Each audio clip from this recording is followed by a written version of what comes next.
Hi, welcome to Book Reviews with Fee, and today I'm going to be reviewing Reels by Kennedy Ryan. Now, the entire internet has been saying that Kennedy Ryan is that girl, and I will let you know by the end of this video if I think she's that girl or not. Well, to start, Reels is the story of Neva Saint, who is a Broadway understudy, broke artist working toward her dream.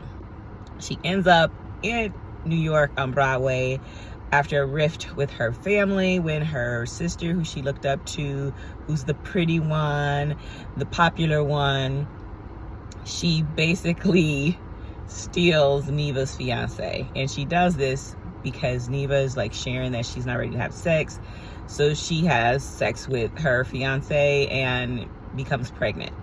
So they don't tell Neva until she's pregnant. Neva's devastated, and her mom, shows support. Although she's disappointed, she shows support to the sister because, she's young and they don't have any money and she's pregnant. And so feeling betrayed and let down and hurt, Neva goes off to college and on a scholarship for acting, and that leads her to Broadway. Now, enter Cannon. Now, Cannon, yes, named after camera. His mom was a photographer and he got into film. He made this documentary about her life as she suffered through multiple sclerosis while never losing her zest for life or her love of photography.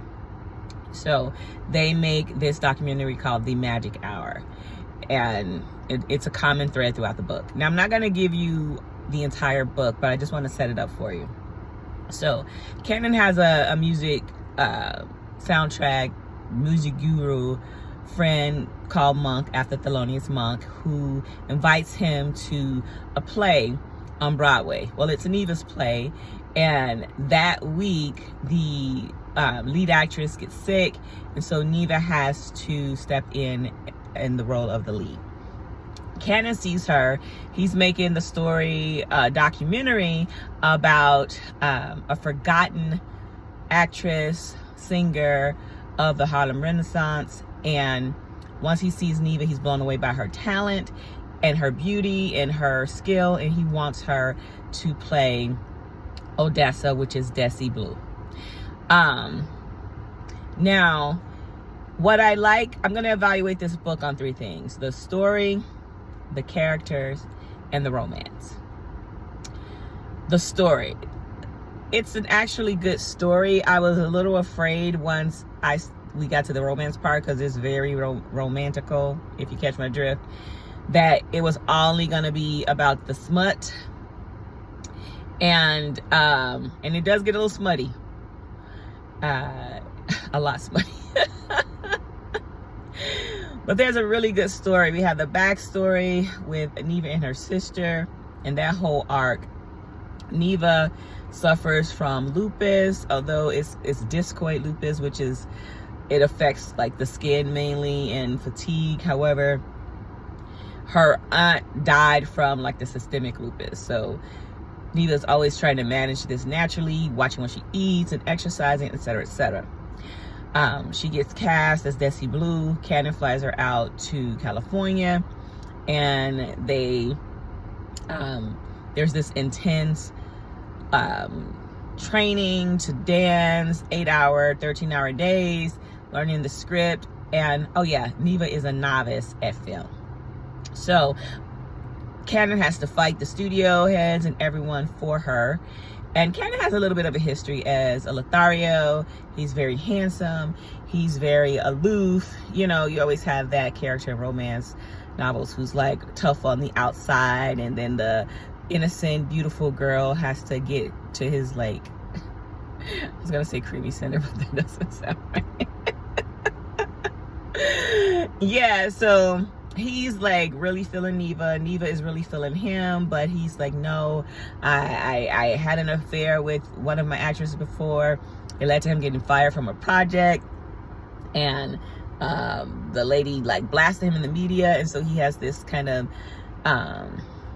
the stain on his reputation because of it. But this being a romance novel, that's smoldering, it builds and builds throughout the story, and they end up giving into their desires. So I'm going to stop the story there. Now, the story does get very, like, there's this huge rising action up to this climax that has to do with the movie, has to do with Neva's health, has to do with Neva's family. And I don't want to ruin that, so I'm going to stop it there. So that's the story. The characters. There were really good characters, and there weren't any extraneous characters that didn't serve a purpose. So I did like the tension between Neva and her sister. That's very relatable for a lot of people. Family issues, when it seems like the parent favors one child, or not just favors them, but they're needed so much by the intensity of the issue with one child that the other child feels neglected. And they have to they feel like they have to navigate the world on their own in an independent fashion, because who's going to have their back? And I love that throughout this, I'm going to go back to the story. There, you get several narrators. I think it's 3 narrators, which I love. I hate when it's just one person trying to voice everybody. So you have Neva's perspective, and when it's Neva's chapter, she does do the male voice. And you have Cannon's chapters, and when Cannon is, the actor is voicing Cannon, he does the female voices as well. But then there's a story within a story, which is Neva as Desi Blue. And we learn about Desi Blue, and Cannon, sees a marker on the side of a small town, and he reads it. And that's how he becomes aware of Desi Blue, and he does all this research and finds out this amazing story of this woman who, just during segregation had this amazing career and traveled to France, was involved in a forbidden romance with a woman, and then, with a man. So you have all of the elements of a good story. Now I'm going to get to the romance.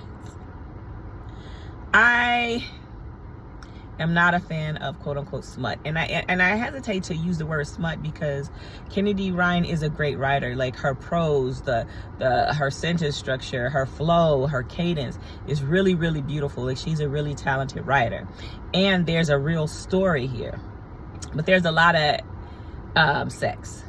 And I don't know how many times I can say that and not get my video flagged.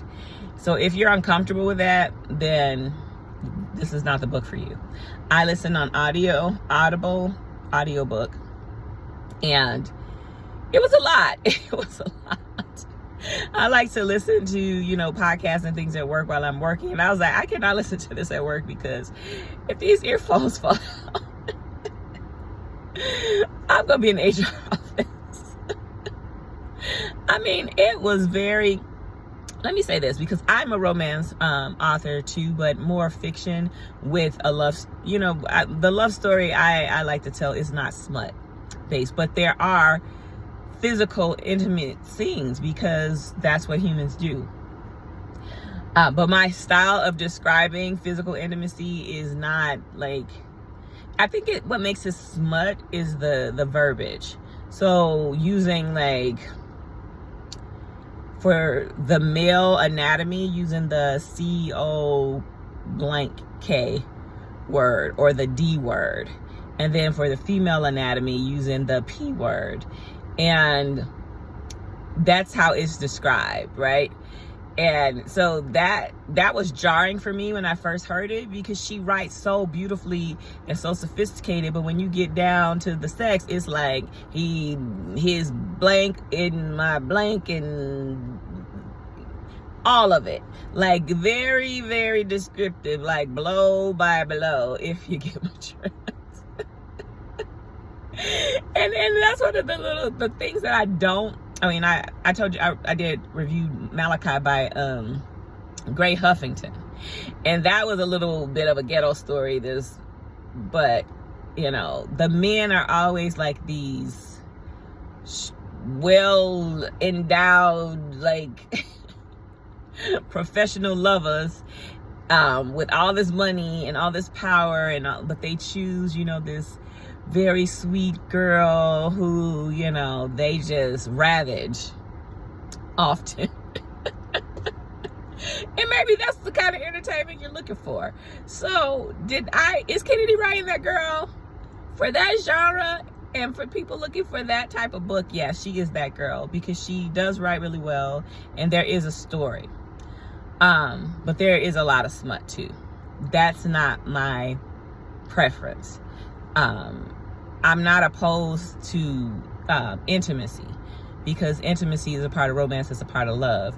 It's just the way it's described with that kind of juvenile language, for me, it's not my taste. But she is that girl. If you read it, let me know. I mean, you can disagree with me. I'm cool with that.